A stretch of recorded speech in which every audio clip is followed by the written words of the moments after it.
On passe maintenant à notre page des sports et on va commencer par du cyclisme avec la dernière étape du Tour de Côte d'Ivoire qui a été remportée par le Camerounais Rodrigue Kouéré-Nounaoué. Bonsoir Lise-Laure. Bonsoir Dominique. Le Camerounais, déjà maillot jaune hier, est resté vigilant dans cette étape entre Katiola et Bouaké, longue de 74 km. Retour donc sur la course du jour. Juste après le départ, une première attaque. 5 hommes s'échappent. Ils prennent 1 minute d'avance sur le peloton. Dans ce peloton, les équipes se contrôlent. Aucun coureur ne présente de danger pour le classement général. Pas de quoi donc perturber Rodrigue Nounaoué. Avec son avance de 2 minutes, le mieux placé est Racine Bouda, le Burkinabé, qui est à 4 minutes 23.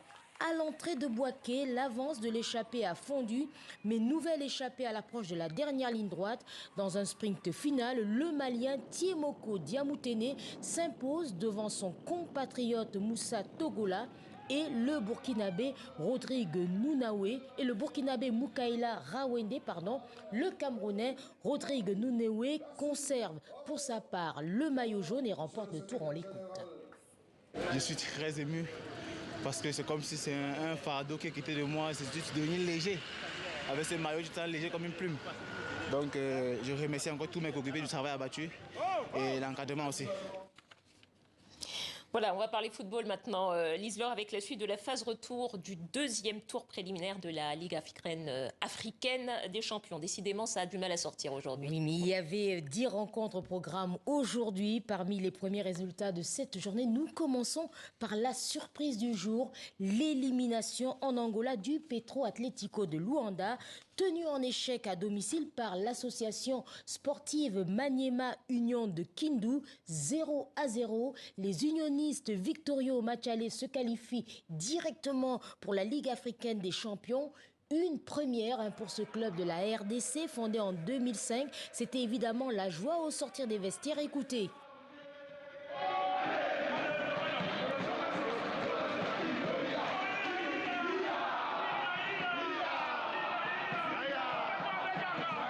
Voilà, qualification aussi en phase de groupe des Corbeaux du tout-puissant Mazembe. Victoire 2-1 des Congolais face aux Zambiens de Red Arrow.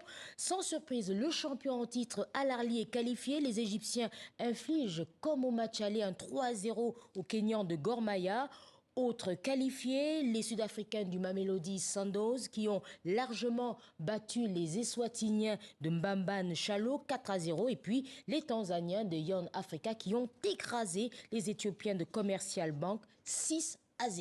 On continue à parler football, Lise-Laure, toujours en Guinée, qui a un nouveau sélectionneur et c'est un technicien français qui a déjà entraîné le Sili national. Effectivement, c'est Michel Dussoyer, un entraîneur bien connu sur le continent, qui a déjà entraîné 2 fois la Guinée, mais aussi la Côte d'Ivoire et le Bénin. La nomination du technicien français a été annoncée aujourd'hui par les membres de la FEGIFOOT, la fédération nationale.